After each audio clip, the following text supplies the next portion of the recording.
vaya en su Biblia a Génesis capítulo 41, versículo 25. Génesis 41, versículo 25. Hoy vamos a hablar de un tema que he intitulado Estrategias de la economía bíblica. Hoy vamos a dar una clase de economía aquí en la iglesia y vamos a colocar como fundamento bíblico Génesis capítulo 41, versículo 25. José respondió: ambos sueños del faraón significan lo mismo. Dios le da a conocer de antemano al faraón lo que está por hacer.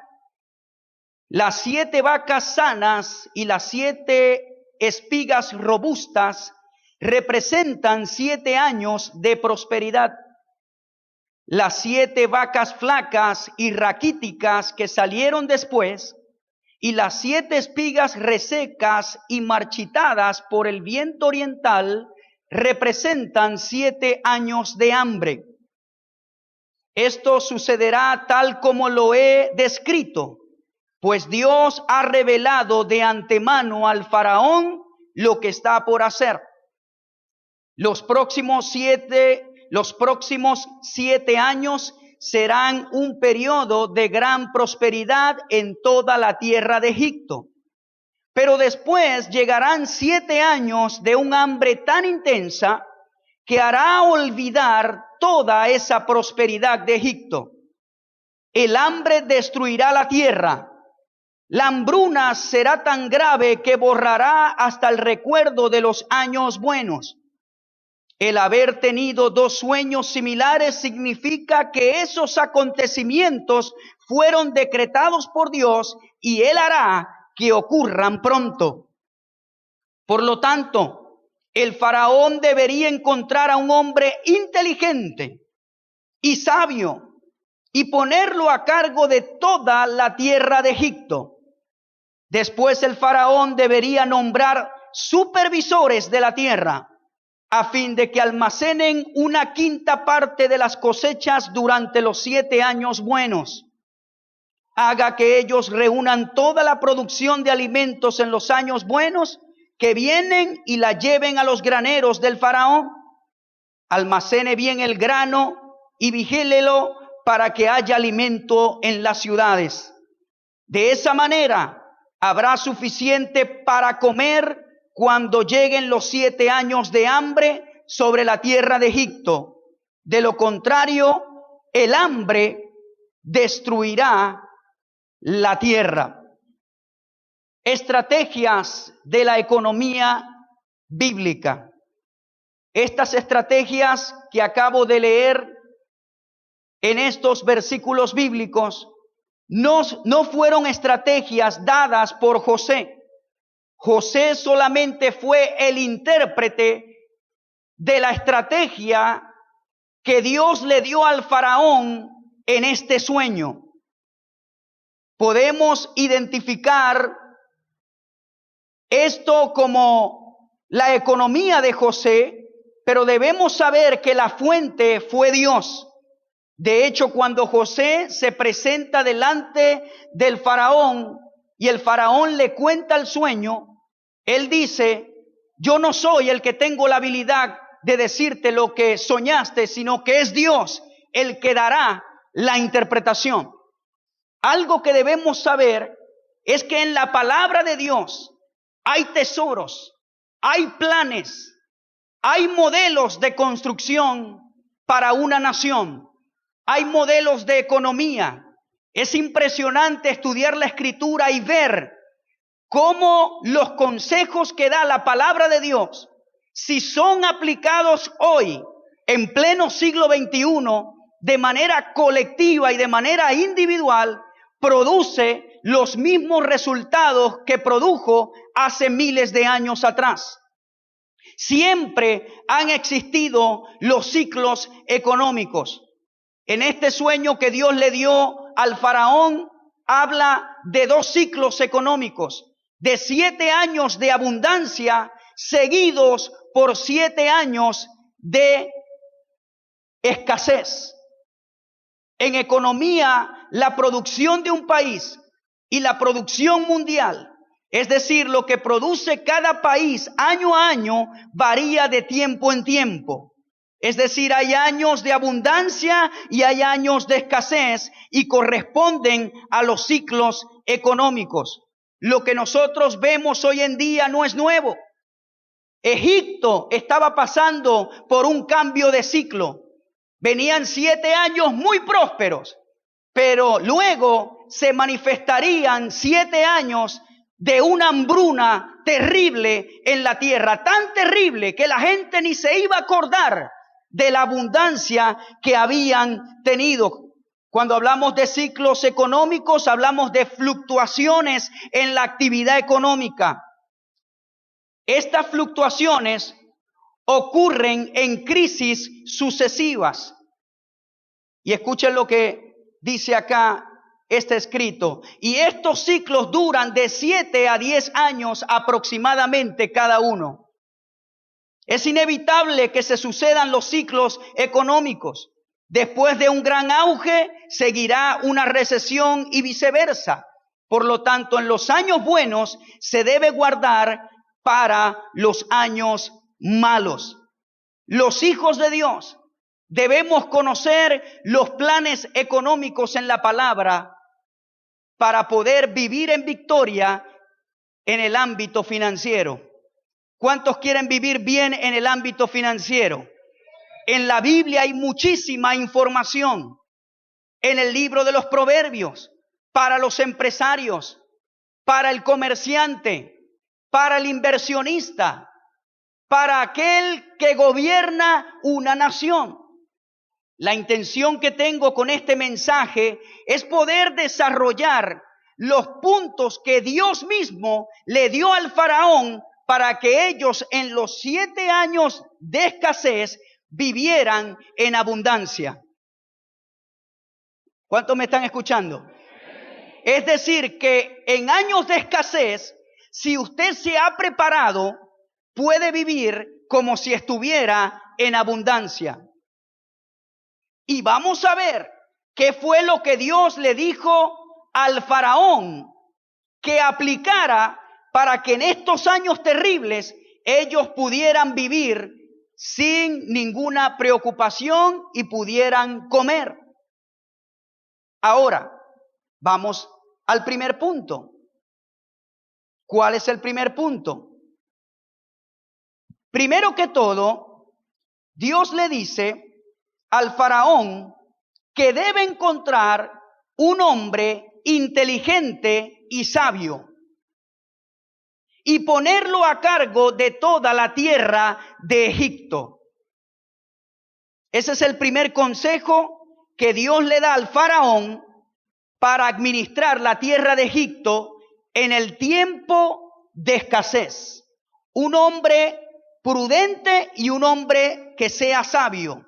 Esa palabra prudente es alguien que piensa acerca de los riesgos posibles que conllevan ciertos acontecimientos o actividades y adecúa o modifica la conducta para no recibir o producir perjuicios innecesarios. La palabra sabio significa alguien que aplica el conocimiento de manera apropiada en un tiempo apropiado. Hay personas que tienen mucho conocimiento, pero no tienen sabiduría. Hay personas que saben mucho, pero no son sabios porque no saben aplicar el conocimiento que ellos han adquirido. Y uno de los requisitos que Dios le dice al faraón es: encuentra a alguien que sea prudente. Es decir, que él pueda calcular, que pueda identificar cuáles son los riesgos para evitar esos perjuicios innecesarios. Y por otro lado, debe ser alguien que tenga conocimiento gerencial, pero que lo sepa aplicar en el tiempo debido. Y ese es el primer consejo que Dios le da: un liderazgo eficaz, un hombre prudente y un hombre sabio. Usted debe saber que todo se levanta o se derrumba por el liderazgo, todo. Cuando nosotros tenemos un líder sabio, un líder prudente, entonces esa unción o esa habilidad que está sobre esa cabeza baja y bendice al resto del cuerpo. Por eso es que cuando el hombre en la casa es sabio, es prudente, sabe lo que hace, sabe su rol de líder espiritual, de sacerdote del hogar, la mujer automáticamente y sus hijos son bendecidos. Cuando un empresario que es cabeza, que es el presidente, sabe de economía, sabe qué hacer, sabe cuándo arriesgarse, sabe cuándo invertir, entonces su empresa caminará bien. Si es sabio, si es prudente. Y esto lo podemos llevar a todos los ámbitos de liderazgo. Si un pastor es saludable, si un pastor se prepara, si un pastor lleva la presencia de Dios en su vida, entonces su iglesia será una iglesia ungida. Sus miembros avanzarán, se desarrollarán y serán a la imagen de Cristo. Todo parte desde el punto del liderazgo. Dios no le iba a dar una estrategia al faraón obviando el punto de la autoridad, de la cabeza, de la responsabilidad. Porque como está el liderazgo, están las demás cosas. Como esté la cabeza, entonces está el hogar. Como esté el líder, entonces estará el pueblo. Como esté el gobernante, así estará la nación. Esto lo estoy desarrollando porque la iglesia del Señor debe saber los modelos económicos en la Biblia para ellos poder orar, para ellos poder pedir, para ellos poder visualizar el futuro. Nos quedan muchos años en esta nación. Debemos tener fe en esta nación. Debemos saber lo que Dios tiene que hacer. Pero ¿cómo se logra eso? Escudriñando la palabra de Dios. Todo se derrumba, todo se levanta por el liderazgo. Dios le dice primeramente, tiene que ser el líder, una persona sabia y prudente. ¿Por qué? Porque este líder tenía que estar a cargo de la gerencia de Egipto. Tenía que estar a cargo de la administración de esa nación. Proverbios 11:14 dice, sin liderazgo sabio, la nación se hunde. La seguridad está en tener muchos consejeros. Sin liderazgo sabio, la nación, ¿qué pasa? Se hunde. Y en la multitud de consejeros, allí hay sabiduría, hay seguridad. Estos principios de liderazgo no son nuevos, están en la palabra de Dios. Primeramente el líder, si está levantado, la nación está levantada, si no, se hundirá. Pero dice el proverbio otra cosa más, dice, en la multitud de consejos hay sabiduría. ¿Qué quiere decir eso? Que el líder tiene que tener alrededor gente sabia que dé buenos consejos para apoyar el trabajo que ese líder estará haciendo. Proverbios 29:2 dice, cuando los justos gobiernan, el pueblo se alegra, pero cuando los perversos están en el poder, el pueblo gime. Cuando los justos gobiernan, el pueblo se alegra. Una de las oraciones que estoy haciendo continuamente es, Señor, mis ojos verán en Venezuela a un justo gobernando. A alguien que ame a Dios. A alguien que tenga al Señor por Jehová aquí en Venezuela, porque bienaventurada la nación cuyo Dios es Jehová. 3 veces felices la nación cuyo Dios es el Señor. Pero no tenemos que conformarnos. Bueno, que gane el que gane. Yo me quedo en la casa durmiendo. Eso es negligencia. Y cuando vayas a orar, entonces Dios te dirá, no accionaste. Y por favor, véame como un predicador neutral. Yo no estoy identificándome con nadie. Solo estoy hablando la visión, los consejos que Dios le dio al faraón para que en los 7 años de hambruna ellos vivieran bien. Pero debemos comenzar por el liderazgo. Proverbios 29:4 dice, el rey que hace justicia da estabilidad a su nación, pero uno que exige sobornos la destruye. El rey que hace justicia, podemos decir el gobernante que gobierna con justicia, da estabilidad a su nación, pero uno que exige sobornos la destruye. Hay un predicador que dijo, lo que el impío no hace con 100 millones de dólares, un justo lo hace con $1 millón. Necesitamos líderes que amen a Dios, que amen a la gente, que conozcan liderazgo de reino. Y su oración continua debe ser, Señor, en esta nación va a gobernar alguien que te ame a ti, alguien que no ame la santería, alguien que no ame la brujería, alguien que no ame la idolatría, sino que en cada lugar haya un altar, pero sin ídolos, sino que se alabe al Dios vivo, con voces, con adoración, con instrumentos, que se proclame el nombre de Jesucristo aquí en esta nación. Debemos ayunar, debemos orar. Comenzamos por el liderazgo. Y ya para salirme de este punto les recuerdo, todo se levanta o se derrumba por el liderazgo. Cuando en un equipo de deporte el equipo pierde, no echan a los jugadores, echan al técnico. El capitán del barco es el último que debe salir. Es el responsable de toda la tripulación, porque siempre se mira el liderazgo. No podemos excusarnos, tenemos que enfrentar las situaciones. Y si no me equivoqué, pero soy el líder, debo dar la cara y decir que tengo que cambiar. Amén, hermano querido. Aplique este principio en todos los ámbitos de la vida, en el matrimonio, en la familia, en la iglesia. Si Dios lo ha llamado a la política, ay pastor, ¿por qué dice eso? La política, uy no, por esa mentalidad es que nadie gobierna con justicia. ¿Qué significa la palabra política? El arte de gobernar. Y Dios puede llamarte a gobernar. ¿Por qué no, pues? En la Biblia hay gobernantes.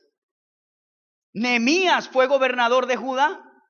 Nehemías trabajó en el imperio persa como copero del rey. Ahora el copero no era una persona, un cargo bajo. El copero era un consejero, una persona de confianza para el rey, a tal punto que tenía que probar el vino primero que él.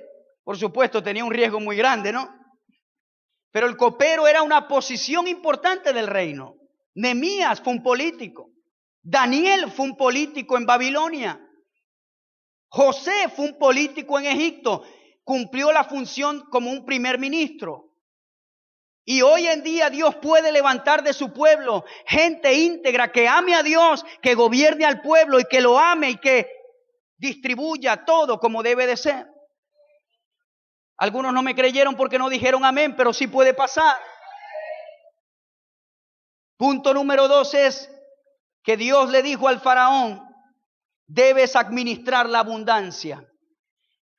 Cuando José habla a Faraón de proveerse de un varón prudente y sabio y de conseguir gobernadores, esta palabra en algunas traducciones dice de supervisores, significa que se debe administrar la abundancia, no se debe despilfarrar.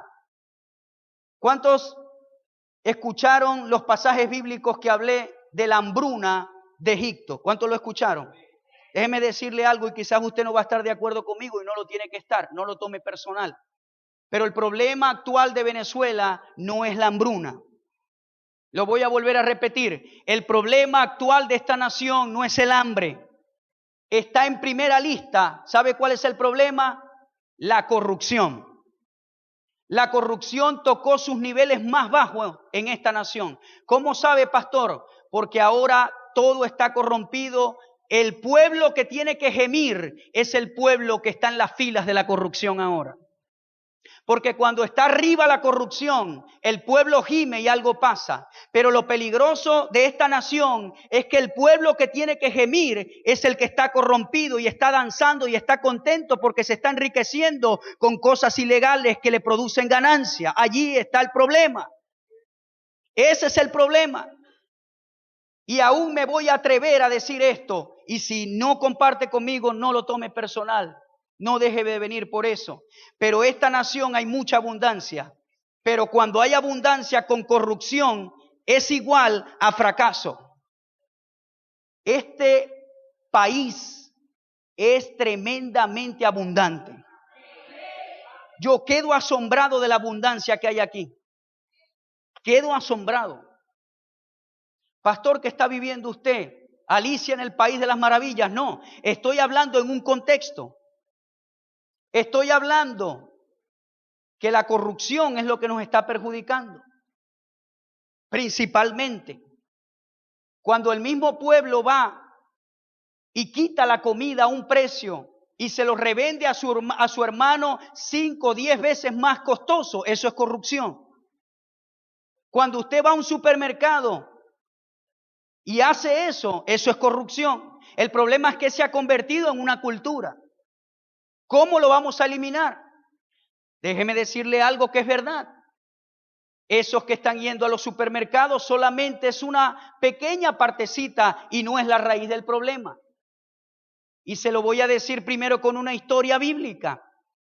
Nehemías, un hebreo, apasionado por su pueblo en Jerusalén, estaba en el imperio persa, 1300 kilómetros de distancia. No había Toyota, no había bus, no había nada. Caballo, burro, caminando, 1300 kilómetros de distancia. Pero él tenía una pasión en su corazón. Y la pasión de este hombre llamado Nehemías era reconstruir los muros del templo, los muros de la ciudad. No los del templo, los muros de Jerusalén estaban derribados. Lo impresionante era que ya habían pasado aproximadamente 100 años desde el decreto de Ciro de dejar salir al pueblo de Judá a su patria, a su nación. ¿Y sabe qué hizo el pueblo exiliado? Se refugió en lugares circunvecinos, en aldeas, muchas tomadas por paganos. ¿Sabe por qué? Porque tenían miedo, porque una ciudad sin muros es una ciudad que está propensa al robo y a que te saqueen las cosas que son tuyas. Y ellos no fueron tontos, ellos dijeron, vamos a meternos en lo seguro primero, no importa si no es nuestra nación. Y duraron como 100 años viviendo así. Pero Nehemías tenía un ardor y una pasión en su corazón por los muros.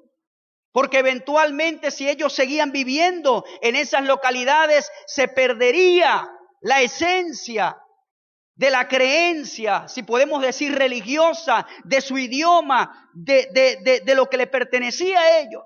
Y Nehemías estaba con esa inquietud.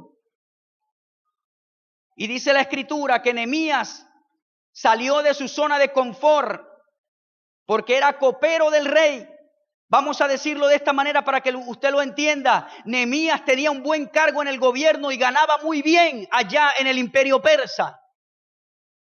Pero cuando Dios levanta a un hombre y pone una pasión en su corazón, más es la pasión que el mismo dinero que puede ganar.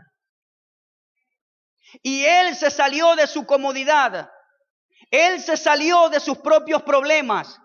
Y fue un día y habló con el rey y le dijo, concédeme ir a mi tierra Jerusalén para volver a levantar los muros que están caídos. Y el rey le dio el permiso. Salió de su cargo gubernamental y llevó consigo personas. Y dice la Escritura, para hacer una historia larga corta, que en 52 días, si no me equivoco, levantó los muros de Jerusalén. Faltaba liderazgo. Usted se imagina 100 años que un líder no se levantara y dijera, hey, vamos a levantar estos muros. ¿Por qué tenemos que vivir mezclados con estas personas? Porque se levantaron oposiciones políticas y le decían a los judíos, si van, los voy a amenazar. o los vamos a acusar con el rey, que quieren levantar una rebelión. Y ellos se conformaron y vivieron en esas tierras circunvecinas. Pero Nehemías dijo, no, rey, yo voy, concédeme el permiso. Fue, edificó los muros en 52 días. El pueblo regresó a estar protegido. Y allí vemos todo lo que Dios hizo con Nehemías. ¿A dónde quiere llegar, pastor? A esto que le voy a decir después de hablar de los supermercados. ¿Sabe qué pasa con esta nación? Problema número 2, que nosotros no tenemos muros en las fronteras. Esto de aquí es una pantalla. Los muros de la frontera es lo que no permite que nuestras riquezas y nuestra bendición salga a otras partes. Debemos orar para que esos muros se construyan, y no estoy hablando de muros físicos, estoy hablando de personas honestas que estén allí y que digan ya, no, ya basta. Porque si no, nuestra nación se desangra. Esa es la raíz del problema. Oremos por edificar muros en nuestras fronteras. Y el problema número 3 que nosotros tenemos acá es que no tenemos industria. Estaba leyendo en estos días, en los años 1936 al 45, Venezuela dependía solamente, o más que todo, del petróleo. ¿Han pasado cuántos años? 75 años aproximadamente, y seguimos dependiendo de los mismos huevos en la misma cesta. ¿Me está comprendiendo, hermano? Aquí hay para producir de todo. Aquí hay para hacer de todo.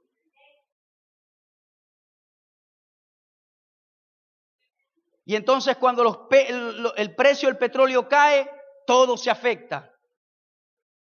Se afecta todo.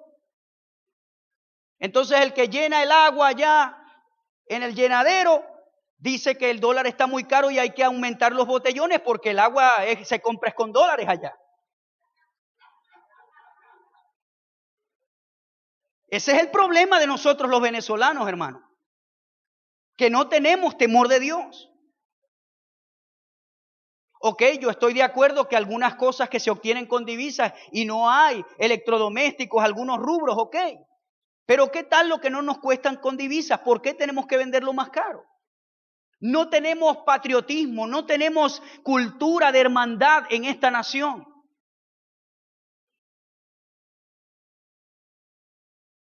La palabra fregar es grosería, no creo. Se oye un poquito feo, pero lo voy a decir. La gente está pendiente de cómo fregar al otro. Es verdad, hermano. Mire, usted va a un árabe va a un país y llega pobre, el otro hermano, aunque ni lo conozca, le dice, hey, tranquilo, yo te doy capital, después me lo pagas. Un judío va a otra nación y ve a otro judío y llega pobre, tranquilo, yo te presto capital. Pero aquí los venezolanos nos estamos matando unos con otros. ¿Cómo le podré sacar el dinero a este? ¿Cómo es posible, chicos, que ayer me iba a comer una arepa y que 200 bolívares una arepa? Ayer salí con Maxi le dijo 200. No, chicos, es eso así. Y el hombre se quedó con la arepa rellena en la mano. Yo salí corriendo de ahí. Yo dije, no, con 200 me como 3 empanadas, chicos. Entonces yo le voy a decir algo claro y raspado, como dicen por ahí. Muchos problemas que nosotros le atribuimos a otros es el mismo problema de cultura de los que estamos aquí abajo, que tenemos que gemir, pero nos unimos a las cosas malas. Y eso es lo que a mí me preocupa de esta nación. Porque Dios puede intervenir en una nación cuando hay arrepentimiento, cuando hay gemir, pero ¿sabe qué es peligroso? Estar haciendo lo malo y estar danzando por ello. Y así estamos nosotros. En su oración, ya los que escriben deben anotar esto, ya he dicho como 3 peticiones ya. En su oración usted debe decir, que en el corazón de esta nación haya arrepentimiento.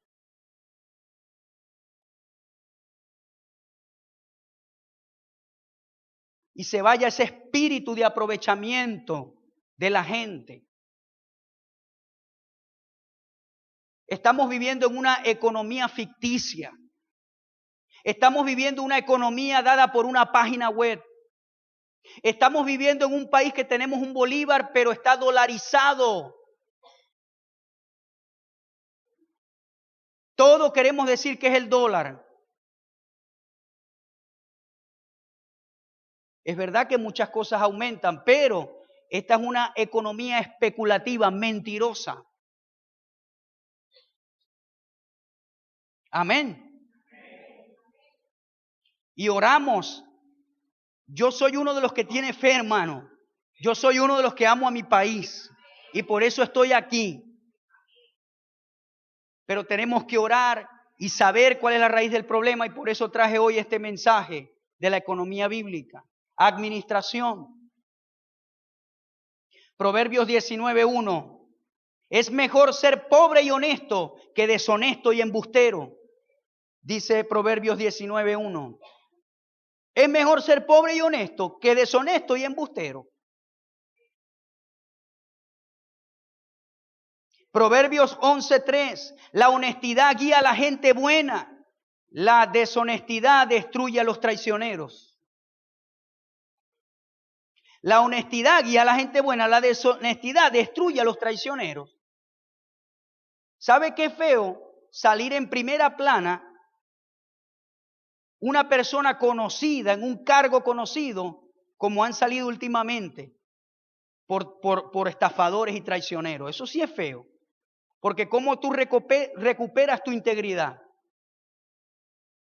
¿Sabe qué feo? Que usted sea un funcionario de la policía y salga, lo agarramos porque estaba cobrando por allá una estafa. Tenemos que orar por nuestros funcionarios. Este es un mensaje que yo pude evitar, hermano, y seguir con otro mensaje que Dios me pueda dar. Pero la iglesia tiene que aprender estas cosas, porque la iglesia no sabe qué orar. Hay mucha parte de la iglesia que están más perdidos, mire, que Adán el día de las madres. Que lo llamas a un ayuno y no saben ni por qué orar, no saben qué está pasando. Se están quejando ahí, ay, la cosa, Pero usted está comiendo, porque aquí el problema no es el hambre. No es ahora y oramos que no será más adelante. Pero le voy a decir algo, si viene más fuerte más adelante, como usted es sabio y prudente, en la escasez usted puede tener abundancia.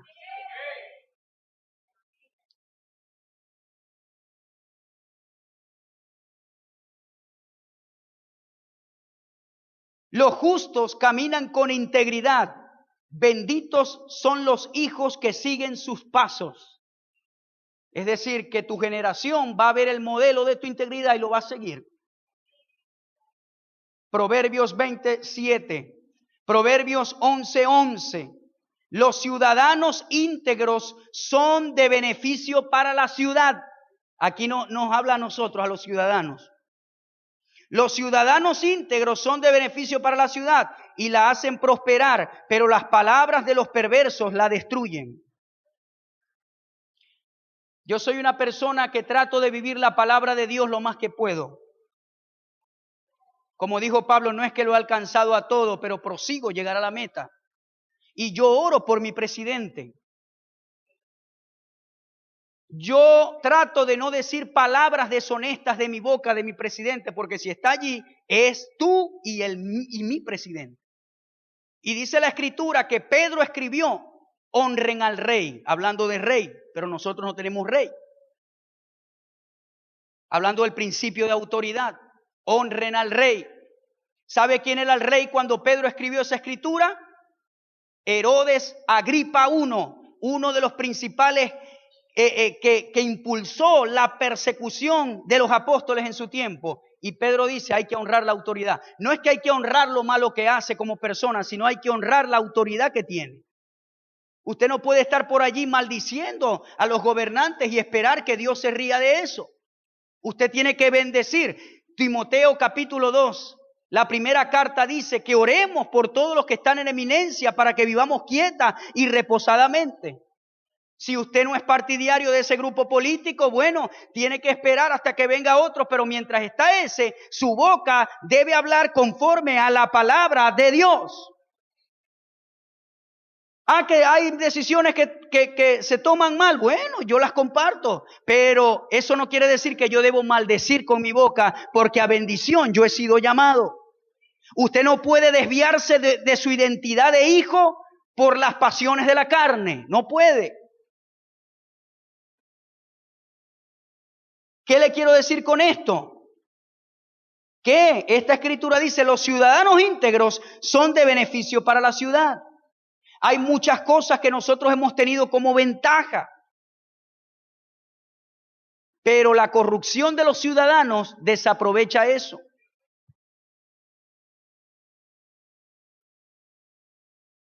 Eso da lástima, hermano, cómo el gobierno nacional ha bajado aires acondicionados y los mismos empleados se roban los aires.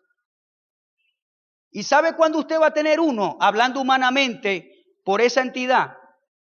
Mire, por alguien que decidió corromperse.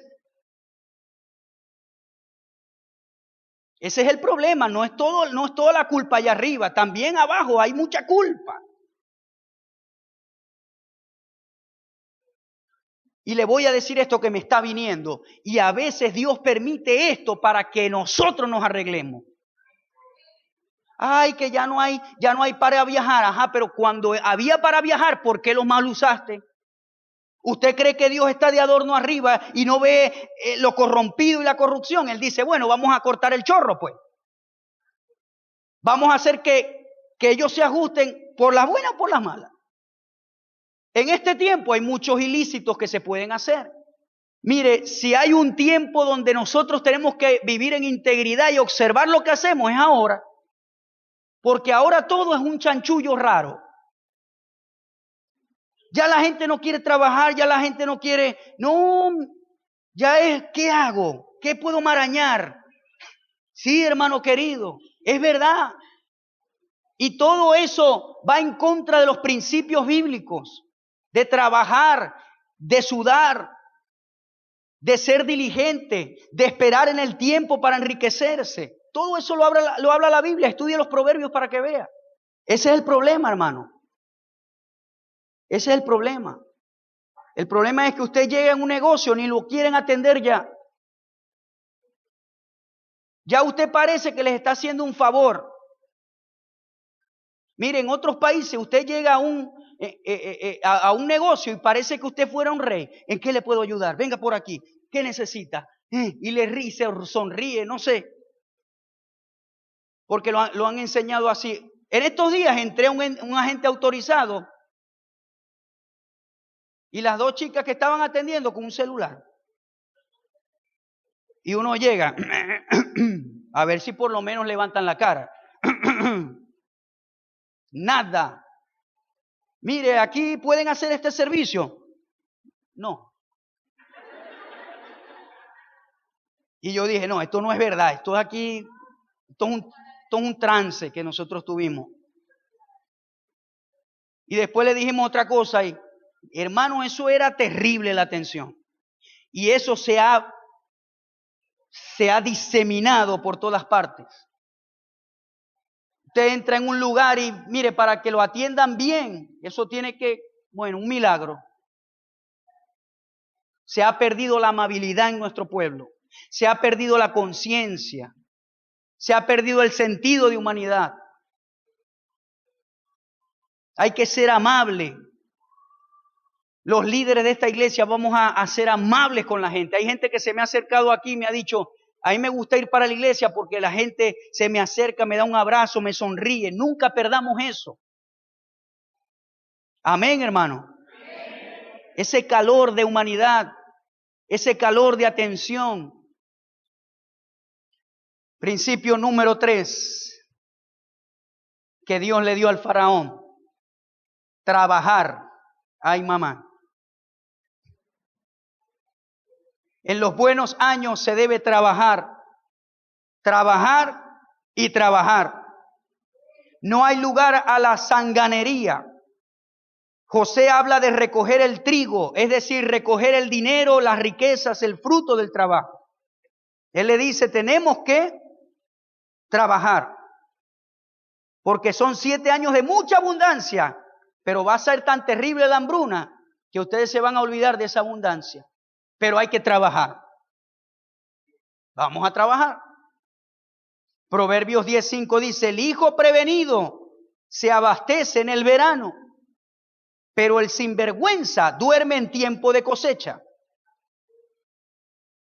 El hijo prevenido se abastece en el verano, pero el sinvergüenza duerme en tiempo de cosecha. Es decir, que ese no es el tiempo para dormir, sino para trabajar. Nosotros no entendemos mucho esto porque vivimos en 2 estaciones, estación de lluvia y estación de verano.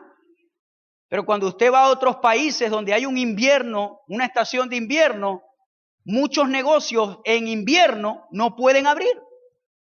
Es decir, ellos tienen que vender bien durante la primavera, el verano y el otoño, porque cuando venga invierno, aproximadamente 4 meses, no habrá oportunidad de trabajar. Y yo tengo que guardar para el invierno. Y así hay muchos negocios. Por ejemplo, en estados como Florida, hay negocios allí que solamente pueden producir en verano. Porque ya cuando entra otoño, ya el frío comienza a entrar y las aguas comienzan a enfriarse. Entonces hay partes donde la administración previa al invierno es muy importante. Y eso es lo que quiere decir este proverbio. El capítulo 12, versículo 11 dice, el que labra su tierra tendrá abundante comida, pero el que sueña despierto es imprudente. Le voy a volver a leer si usted no lo entendió. El que labra su tierra tendrá abundante comida. Vamos a decir, el que trabaja tendrá abundante comida, pero el que sueña despierto es imprudente. Yo no le aconsejo a nadie aquí que viva su vida financiera por cosas que pueden salir en el futuro. No, señor. Usted tiene que pensar en algo que produzca hoy, que haga hoy. Si salen metas al futuro, gloria a Dios.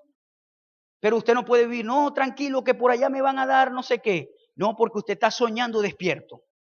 ¿Sí? Usted tiene que accionar en el hoy. Porque el que sueña despierto es imprudente. Basa su economía en sueños, en promesas. Usted tiene que basar su economía en su trabajo. Por supuesto, en Dios, en los principios de Dios, pero haciendo lo que usted hace. Amén. Dice el capítulo 12, versículo 24, el de manos diligentes gobernará, pero el perezoso será subyugado. ¿Ok? El de manos diligentes gobernará, pero el perezoso será subyugado. Capítulo 13, versículo 4, el perezoso ambiciona y nada consigue, el diligente ve cumplidos sus deseos. 19:15, la pereza conduce al sueño profundo, el holgazán pasará hambre. 24 dice, quien no trabaja en otoño se muere de hambre en invierno. Quien no trabaja en otoño se muere de hambre en invierno. Gracias a Dios que aquí no hay invierno. 20:13. O sea, lluvia, pero 20:13 dice, si solo piensas en dormir, terminarás en la pobreza. Mejor piensa en trabajar y nunca te faltará comida. Hermano, los proverbios, hermano. Lo que pasa es que usted no los ha leído. No, sí los ha leído. Sí. Pero ahí hay un tesoro, ¡ay! Impresionante. Entonces Dios le dice al faraón que la gente trabaje estos 7 años. Que la gente trabaje, que produzca. ¿Qué ha puesto Dios en tus manos? ¿Qué sabes hacer? ¿Sabes hacer tortas? ¿Sabes cocinar? ¿Tienes agilidad en los negocios? ¿Sabes? Bueno, muchos tienen aquí su empresa. Dedícate a hacer lo que Dios te mandó a hacer con tu habilidad para hacer dinero. Deje la queja, deje la murmuración, porque ya vemos aquí en Egipto que Dios no depende para bendecirnos de una economía humana. Afecta, no estoy diciendo que no.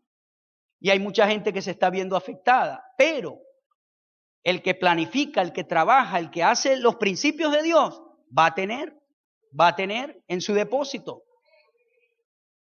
Y esto se lo estoy diciendo para eso. Trabaje, sigue trabajando, no maldigas tu semilla. No maldigas tu semilla. Bendícela. No digas, ay, este trabajo antes me daba más, ahora no. Tranquilo, sigue orando, administrate bien. Este domingo no, porque es el domingo que los niños van a estar, pero los próximos domingos, el pastor Gerardo y yo luego conversamos, pero vamos a traer una serie de enseñanzas acerca del principio del manejo del dinero. Hay una ley que tengo que se llama la ley de la mayordomía, la tengo allí en pausa, para aprender a administrar, para aprender a aplicar los principios de Dios. Ahorre, le dijo el Señor al faraón. El principio de ahorro. Salimos de trabajar, ahora ahorrar. En los años buenos es que se debe ahorrar, no en los malos, dice José. En los buenos años es que se ahorra, no en los malos. ¿Qué problema tenemos nosotros? Que queremos ahorrar en los malos. Cuando ya no tenemos, ahorramos hasta el último bolívar. No nos tomamos un refresco para no botar los gases. No, hay que ahorrar, pero el problema es que son los años malos, hermano. Esperaste muy tarde. Hay tiempo para gastar, hay tiempo para ahorrar. José dice, hay que ahorrar en los 7 años de abundancia. Fíjese el plan que Dios le da al faraón. Quinte la tierra de Egipto en los 7 años de abundancia y recojan el trigo bajo la mano del faraón para mantenimiento de las ciudades y guárdenlo. Y esté aquella provisión en depósito para el país. ¿Qué significa quinte la tierra? José le dijo al faraón, Dios te está diciendo que el 20% de la producción de las cosechas tienen que pagarlo al faraón, el 20%. Quinte la tierra, 1, 2, 4, 6, 8, 10, 100%. El 20% tenían que darlo como una seguridad, como un impuesto, y era guardado 7 años de abundancia. Egipto era muy grande, era mucha comida. ¿Qué te está diciendo Dios? Que usted no tiene que ahorrar todo, pero ahorre algo, aunque sea el 10. Aunque sea el 10. Como una persona que una vez me dijo, bueno, yo a los hijos míos les dejaré las deudas. Cuando me dijo así, yo dije, este no sabe lo que habla. Porque el padre, escúcheme lo que voy a decir, el padre sabio deja herencia a sus nietos, ni siquiera dice a sus hijos. A sus nietos. Señor, concédeme la habilidad de poder ver a mis nietos y dejarle casa y dejarles herencia. Pero hay padres que piensan, ellos verán que se maten como me maté yo. No eres sabio. Eso lo dice la Biblia.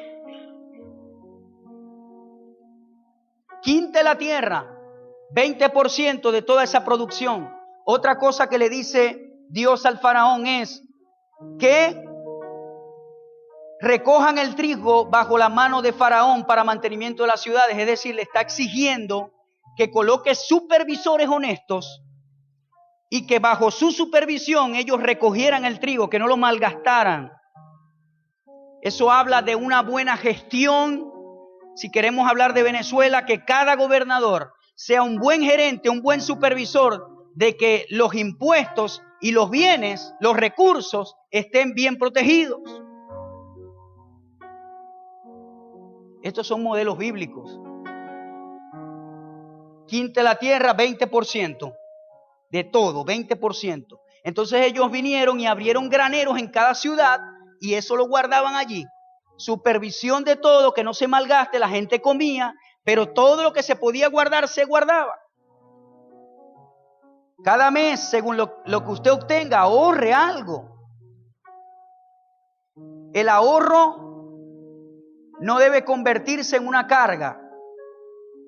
Hay momento de ahorrar, hay momento de gastar. Usted no puede ahorrar pasando hambre, no. Tiene que asegurar la comida y luego ahorrar. Usted tiene que asegurar las necesidades básicas y ahorrar. ¿Me está comprendiendo? Muy importante ese punto. Pero debe mantener el ahorro como depósito de garantía. Los expertos dicen que por lo menos 6 meses usted debe calcular sus gastos mensuales y debe tener por lo menos 6 meses de ahorro en su cuenta para una emergencia. O por si queda desempleado, hay 6 meses allí mientras me da tiempo de buscar otro empleo. Es decir, vamos a poner que usted tenga un gasto mensual de 30, 40 mil bolívares.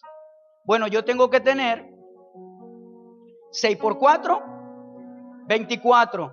Yo tengo que tener de ahorro, si gasto 40 mensual, 240 mil allí en mi cuenta sin tocarlo por cualquier emergencia.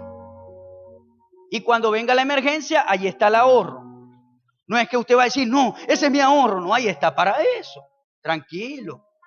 Y después lo va reponiendo. Para que viva en paz y para que viva bien. Debe tener ahorros obligatoriamente depositados como provisión, pero también puede obtener rendimientos. Es decir, si usted ve que hay peligro en la devaluación de la moneda, usted puede sus ahorros invertirlos en cosas que saben que se van a revalorizar aquí. Sus ahorros no siempre tienen que ser en moneda, sino que puede en papel moneda, sino que también puede ser en bienes. ¿Ve? Ay, pastor, pero es que yo no tengo ahorrado para comprarme una casa. No, es que es a todos los niveles.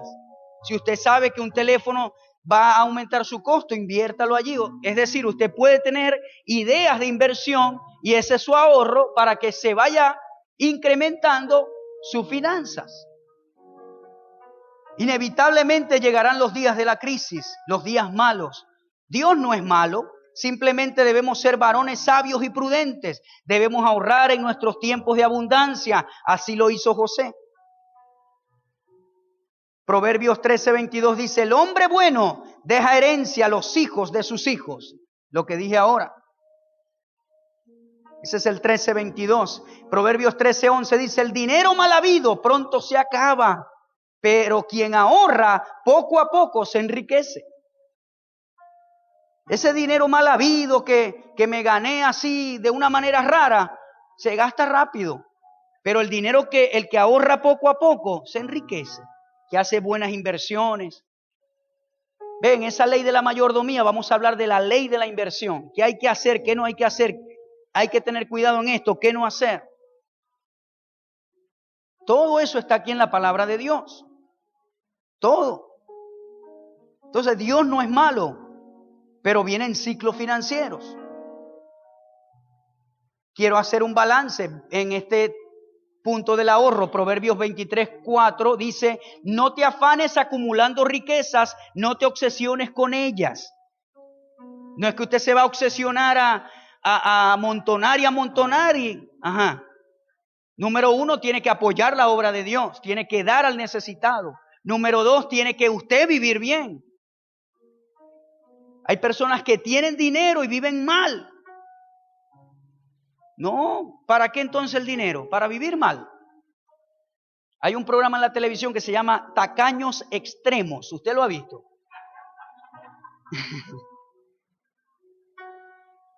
Mire, usted a veces ve esos programas y usted dice, no, esto no es verdad. Y no necesariamente con gente que no tiene, gente que tiene su empleo, tiene dinero y son tacaños. Entonces, Usted debe disfrutar de las bendiciones que Dios le da. Usted debe apoyar el reino de Dios, debe dar al necesitado, debe dar a sus padres, a su mamá, a su papá, bendígalos. Hay hijos que lo que hacen es quitarle a los padres. No, bendiga a sus padres. Sus padres les dejan herencia, pero ustedes son de bendición para sus padres. Honra a tu padre y a tu madre. Dele a su papá, dele a su mamá. Pastor, no tengo mucho. Con lo poco, bendígalo para que vea que Dios le multiplica. Tenemos que dar, ser generosos. Cuando llegue el tiempo de crisis, dar. Cuando llegue el tiempo de crisis, a pesar de lo que usted esté pasando, usted tendrá pan. Usted tendrá recursos para poder vivir según el plan que Dios le dio al faraón, que interpretó José. Usted tendrá recursos para poder vivir. Aunque se quede sin trabajo, se quede desempleado, usted tendrá sus depósitos, porque en la abundancia fue buen administrador. Como usted tendrá recursos, usted podrá comprar a bajos costos, es decir, su dinero vale más. Verá oportunidades de negocio que otros no podrán obtener, pero usted sí.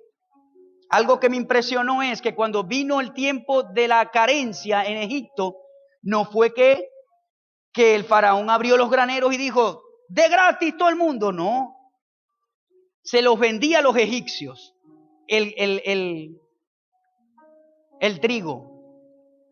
Y el gobierno egipcio se enriqueció bajo la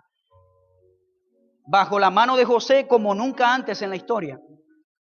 José era un administrador. Yo estaba leyendo la vida de José. José llegó en la casa de Potifar, el egipcio, y dice que prosperó sus negocios inmediatamente.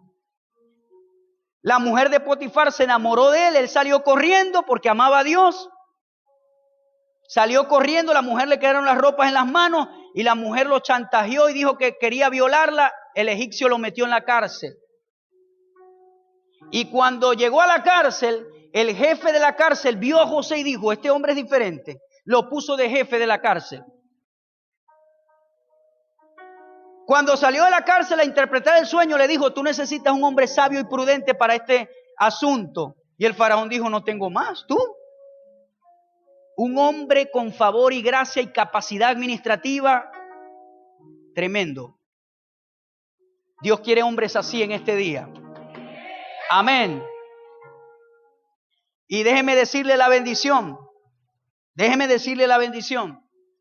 Dice la Biblia que alrededor de Egipto, en el mundo existente, todos estaban pasando hambre y la familia de José estaba en Canaán pasando hambre. Pero ¿sabe qué? El hijo de Jacob, de donde salieron las 12 tribus de Israel y después vino a ser la nación de Israel. Esa familia con sus mujeres, sus hijos, todos vinieron a Egipto. Allí estaba su hermano José. Y José los perdonó porque ellos lo vendieron cuando tenía 17 años. Hubo perdón, pero déjeme decirle algo. Esa gente vivió como rica en Egipto. Déjeme decirle algo. Aunque vengan tiempos difíciles, y yo quiero que usted me escuche esto porque esto puede ser hasta profético. Aunque vengan tiempos difíciles, aunque el embudo se encoja, Dios tiene un José para cada uno de nosotros. Amén. Amén. Gracias, Señor. Proverbios 11:25, el generoso prosperará y el que reanima a otro será reanimado. Proverbios 3:9 dice, honra al Señor con tus riquezas y con lo mejor de todo lo que produces. Entonces Él llenará tus graneros y tus tinajas se desbordarán de buen vino. No solo se guardan los graneros ahorrando, sino